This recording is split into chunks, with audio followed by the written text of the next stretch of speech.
নমস্কাৰ, মই শাবানা আক্তাৰ। মোৰ ঘৰ চাপটগ্ৰাম ৯ নং ৱাৰ্ডত। এইবুলি মই ১০ নং বিলাসীপাৰা সমষ্টিৰ AIUDF দলৰ পৰা প্ৰাৰ্থিত্ব বিচাৰিছোঁ। মই বিলাসীপাৰা জিলা AIUDFৰ কাৰ্যকৰী সভানেত্ৰী হয়। মই আপোনালোকৰ ওচৰত বিলাসীপাৰা সমষ্টিবাসীৰ ওচৰত মই কৰজোৰে নিবেদন কৰোঁ যে ৰাইজে যাতে মোক বিপুল সঁহাৰি দিয়ে। কি ইস্যু লৈ আপুনি ৰাইজৰ মাজত এবাৰ ভোট বিচাৰি যাব? চাওক, আপোনালোকে জানে যে আমি নামনি অসমৰ বিশেষকৈ সংখ্যালঘু মানুহ।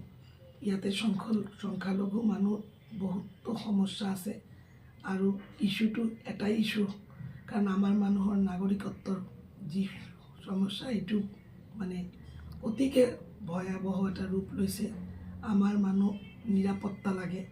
আমাৰ মানুহক যেনেকৈ SRৰ নামত, NRCৰ নামত, ভোটাৰৰ নামত যেনেকৈ হাৰাশাস্তি হৈ আছে, এইটোৰ ওপৰত আমাৰ বেছিকৈ আমি ফ'কাছ কৰি আছোঁ। আপোনালোকে ইতিমধ্যে দেখিছে SR লৈ আমি বিভিন্নভাৱে আমি মেমৰেণ্ডাম দিছোঁ। আমি ৰাইজৰ ওচৰত গৈ আছোঁ। আমাৰ ৰাইজে বহুত শংকিত হৈ আছে।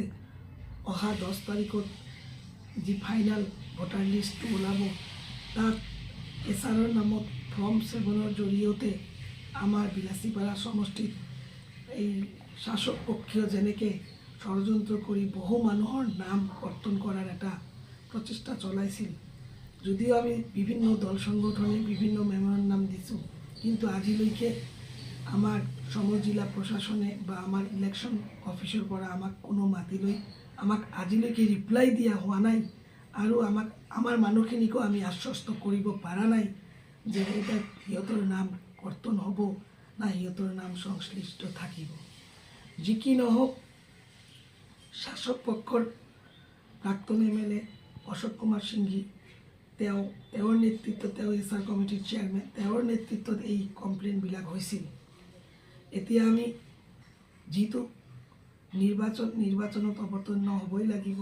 সিহঁতে ইমান ভয় কিয়?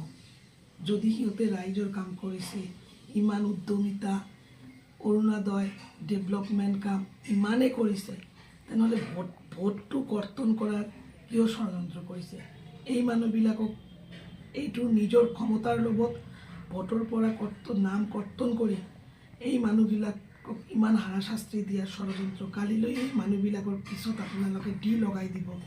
2 দিন পিছত এই মানুহবিলাকক ডিটেনশ্যন কেম্পলৈ লৈ যাব। আকৌ চাম TV পত্ৰিকাত মানুহবিলাকক পুছবেক কৰা হৈ আছে। গতিকে মই এইটোৰ বিৰোধিতা কৰিছোঁ আৰু অহা দিনত বলিষ্ঠভাৱে মই বিৰোধিতা কৰিম।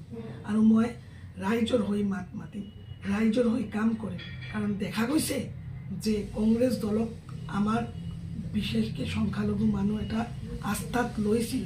সেইটো আস্থাত লৈ ৰকিবুল হুছেইনক 14 লাখ ভোট দি জয়যুক্ত কৰিছিল। কিন্তু ৰকিবুল হুছেইনে আমাৰ ইয়াত অসমৰ ভিতৰত সৰ্ববৃহৎ উচ্ছেদ হৈছে। আমাৰ ইয়াত নাগৰিকত্বৰ সমস্যা, আমাৰ SRৰ জৰিয়তে আমাৰ বিশেষকৈ বিলাসীপাৰাত 9020টা নামৰ ওপৰত কমপ্লেইন SR ফৰ্ম 7 বুলি আমি জানা পাইছোঁ। কিন্তু তেওঁ তেওঁ অকল ভোটৰ ৰাজনীতি কৰে, আমাৰ সংখ্যালঘুৰ ভোট লৈ যায়, কিন্তু সংখ্যালঘুৰ হকে মাত নামাতে। গতিকে সংখ্যালঘু, এতিয়া বহুতে কয় সংখ্যালঘু মানে কি? সংখ্যালঘু কি? What do you mean by মাইনৰিটিজ?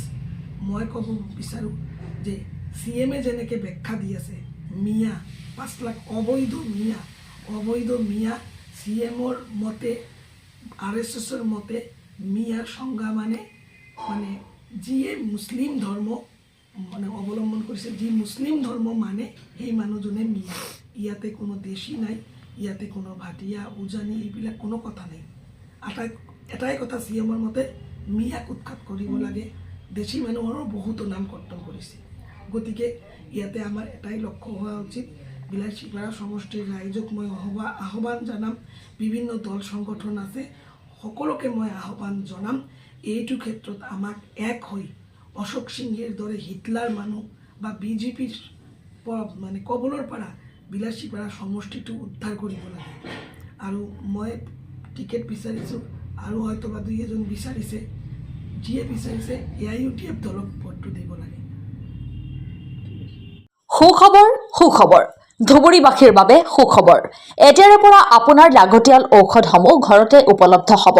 এতিয়াৰে পৰা আপোনাৰ ঘৰলৈ মুহূৰ্ততে উপলব্ধ হ'ব প্ৰতিদিনে ব্যৱহাৰ হোৱা ঔষধসমূহ। ধুবুৰী এপেক্স মেডিকোছে আনিছে এই সুবিধা। এতিয়া হোম ডেলিভাৰীৰ জৰিয়তে 10% ৰেহাইৰ জৰিয়তে লাভ কৰিব ঔষধ। গতিকে পলম নকৰি আজিয়ে যোগাযোগ কৰক আৰু এই সুযোগ গ্ৰহণ কৰক। মেডিকেল কলেজ লিংক ৰোডৰ পৰা 10 কিলোমিটাৰ অঞ্চলত উপলব্ধ হ'ব এই সেৱা। সোনকালে যোগাযোগ কৰক আমাৰ 9678133031 ফোন নম্বৰত।